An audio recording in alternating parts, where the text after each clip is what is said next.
Hello, and welcome to part 2 of 3 of a 3-part series sponsored by the Federated Women's Institute of Canada. The Federated Women's Institutes of Canada is a local, provincial, national, and international organization that has promoted women, families, and communities for nearly 100 years. For more information on women's institutes and how you can get involved, become a member, or donate, please visit www.fwic.ca. Now I have here with me Abina Asomaneng and Meg Smith, and they both have backgrounds in STEM. And I think that's very interesting. And STEM is science, technology, engineering, and math. Abina, can you tell me what does it mean to be a woman in STEM for you? So for me, I guess it means opportunity, an opportunity to kind of work in the field that I'm passionate about, and also connect with other people in the STEM community. And definitely a lot of people I know, a lot of other women I know who are in technology, they make their own hours, they are in charge of their own careers. So that's definitely really appealing to me. Oh, okay, I like the idea of that. Especially, it's nice to make your own time and your own hours instead of having to just work to something that's so strict. Meg, what does it mean to be a woman in STEM for you? I found that when I started taking on more of a technical role in my career, my job opportunities got a lot better. Things just really started to open up, and I've seen that with other women in the industry too. It's a really empowering thing to be able to sort of take charge of your career and kind of add those skills onto varied skill sets, actually. Oh, okay. Yeah.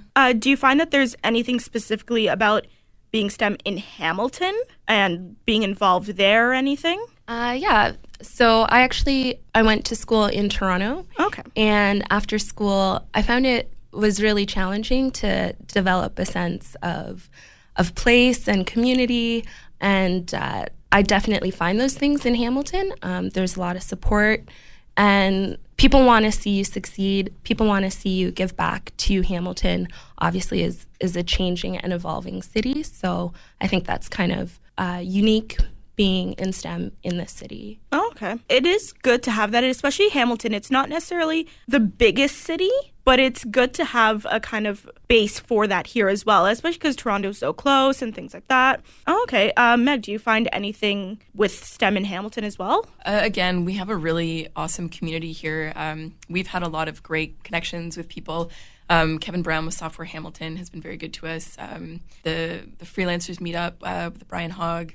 Our event space, CoMotion, is really cool at networking people and getting them connected. So it's just been really great to meet all these people and have those connections, yeah. Do you find that it has overcome a gender barrier, though? Especially because for females compared to males in that, because I find it such a male-oriented kind of thing. Locally, I feel like the groups that we're sort of involved with are very open to inviting more women out. I've spoken with people from Demo Camp and Coder Camp about how to include more women and how to make that space more inclusive, which is great. The attitude is there. It's just really tricky. There's sort of a statistic that when girls kind of become women, we stop feeling like we can do everything and like we maybe don't belong in certain spaces. So I think there's some challenges there in telling women that, yes, you do belong here. Please come out. You're absolutely welcome here. It's tricky. Do you find that it's easily accessible for females to know about that? It depends. We try to get it as far out on social media as we can, and we all kind of share information via our different social networks or email newsletters. But, sometimes social media can be like just shouting out and you don't quite know if everybody's listening. So we try to get it as far as we can, but sometimes it's hard to capture every audience, but we try to spread the word. Oh, okay. So you are both co-leaders of Ladies Learning Code. Can you tell me more about that, Abina? Yeah, so Ladies Learning Code, it's fairly new. It was started by Heather Payne in Toronto. And basically, we offer beginner-friendly classes and workshops geared towards women, but definitely men are more than welcome to attend. As well as children. We have some girls learning code courses. Yeah, we're actually doing one in May for Mother's Day on the 8th. Oh, okay. So check that out. Yeah, and it's supposed to be a welcoming environment where people can ask questions and not feel intimidated, and where people can connect with one another. And I think we've been pretty successful doing that. I think that's very interesting having it for younger girls as well, because you always you learn in school about, boys do math, girls do knitting and cooking and things like that. And you've just heard that for so long. And I find breaking that gender barrier is a really great thing. And especially for young girls, learning that they can do what they want. Did you find that there was anything in growing up or in your childhood that it was, girls shouldn't do this, or were you encouraged or anything? So for myself personally, I find it's a real motivation to be able to see kind of like a mirror of yourself in a position that you want. So just having examples of people succeeding at something you want to do is just so encouraging, especially when you're younger and you're kind of unsure, and you need that kind of role models in your lives that aren't just celebrities, yes, but actual people in the community that you can trust and connect with and talk to. So I think that's really important. Oh, okay. Meg, did you have any encouragement, or was there discouragement on any side or anything growing up and being and getting into that kind of thing? I think Abina and I both have kind of a similar background. We're both kind of from fine arts, and when you're a fine arts person, I think people kind of pigeonhole you, and they just sort of go, oh, you're hippy-dippy, artsy-fartsy. You're not going to know anything technical. And at the time, I went to McMaster, and the art students and the engineers were mortal enemies. So it was just sort of something that was didn't quite roll in the same circles that I did, and I didn't know it was something that I would be good at until I actually started taking Ladies Learning Code classes and realized oh wow, no, this actually is very accessible, and I can do this even though I have this art side of my brain too. Yeah.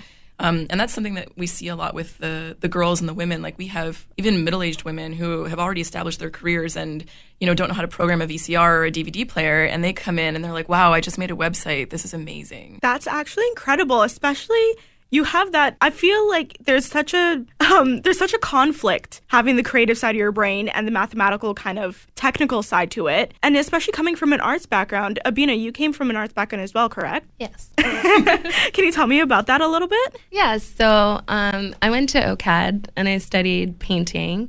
And then I was really just kind of searching for a way to apply my skills to the world and support myself. So that's kind of how I found design, because it was this mix of, yes, creative, but then also business and communication and technical.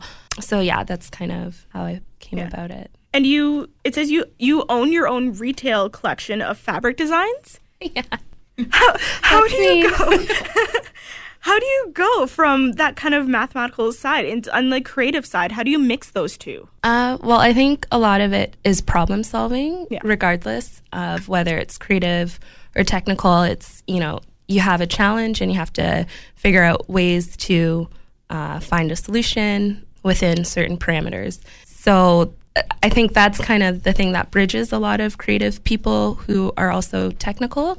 As for me, I just wanted to maintain an art practice in my life because it's something that's important to me. Oh, okay. And Meg, you are a senior designer. Yeah. Can you tell me more about that? Actually, that sounds just very interesting. Again, with the kind of blending the two. Yeah. So I'm a senior designer at Factory Design Initiative in Hamilton. So day to day, I do web designs, branding, app designs. It's sort of something where you don't necessarily need to know how to code, but it definitely does help you in your job. I'm much more able to communicate with the developers in-house about sort of the requirements of the website. And when they say things to me, it doesn't sound like gibberish, and I can understand what they're saying. And, I get all their nerdy jokes now. So it definitely is an important component of my job. And I'm able to build much more complex systems on the web because I understand those things. Oh, okay.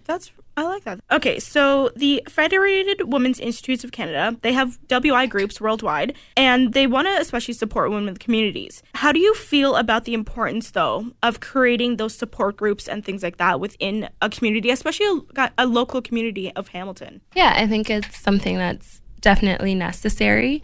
like when I look around at my peers, and those who are successful are those who have a lot of support, who have expanded their networks and go out and kind of seek advice or mentorship or knowledge. So definitely like fostering that and sharing that, I think, builds the community.